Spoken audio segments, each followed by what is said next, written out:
Quantity ആയാലും quality ആയാലും ഒരേപോലെ മെയിൻറ്റെയിൻ ചെയ്യും. അതിന്റെ മസാലയും ഇറച്ചിയും ചോറും അതേ എന്താ പറയാ ടേസ്റ്റില്. പിന്നെ ഞങ്ങൾ നോമ്പ് ഇറക്കുന്നതിന് വേണ്ടി നല്ലൊരു ലഗോൺ ബിരിയാണി ഓർഡർ ചെയ്തു. അപ്പൊ ഈ ലഗോൺ ബിരിയാണി ഓർഡർ ചെയ്ത സമയത്ത് ഞങ്ങള് ഇത് കഴിച്ചതിന് ശേഷം എന്ത് പറയണം എന്നായി ചോദിച്ചാൽ നിൽക്കുന്ന സമയം ഒന്നും പറയാനില്ല. കാരണം കൈമാ റൈസിൽ അവരുണ്ടാക്കിയ സാധനം ഞങ്ങൾ അവരെ നിന്ന് വാങ്ങുന്നത് 5 മണിക്കാണ്. 5 മണിക്ക് വാങ്ങിയിട്ട് ഞങ്ങൾ കഴിക്കുന്നത് ഏകദേശം 7:45-8 മണിയായിട്ടുള്ള സമയം. 8 മണിക്ക് ഞങ്ങൾ കഴിച്ചപ്പോഴും അതിന്റെ മസാലയും ഇറച്ചിയും ചോറും അതേ എന്താ പറയാ ടേസ്റ്റില് നമുക്ക് തിന്നാൻ പറ്റുന്നത്. പൂർണ്ണമായിട്ട് ഞങ്ങൾ സംതൃപ്തരാണ് അല്ലേ? കഴിച്ചവരൊക്കെ അങ്ങനെ പറയാം. അതായത് നമുക്കെന്താ പറയാ, ക്വാണ്ടിറ്റി ആയാലും ക്വാളിറ്റി ആയാലും ഒരേപോലെ മെയിൻറ്റെയിൻ ചെയ്യും.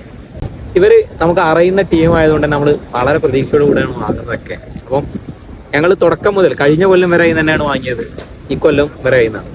ആ സാധനം ഇന്നും അതേപടി നിലനിർത്തി എന്നുള്ളതാണ്. അപ്പൊ ഇത് ആരുമല്ല, പഠിക്കലുള്ള എയർവേ, പഠിക്കൽ സൂപ്പർ എന്ന് പറയുന്ന സൂപ്പർ ബസാറിനകത്തുള്ള എയർവേ എന്ന് പറയുന്ന കാറ്ററിംഗ് സർവീസ് ആണ്. അപ്പം എന്തായാലും നിങ്ങൾ പറ്റുന്നുണ്ടെങ്കിൽ അവരെ ഫുഡൊക്കെ ഒന്ന് വാങ്ങി കഴിച്ചു നോക്കി എന്നിട്ട് അഭിപ്രായം പറഞ്ഞു. അടിപൊളി ലഗോൺ ബിരിയാണി.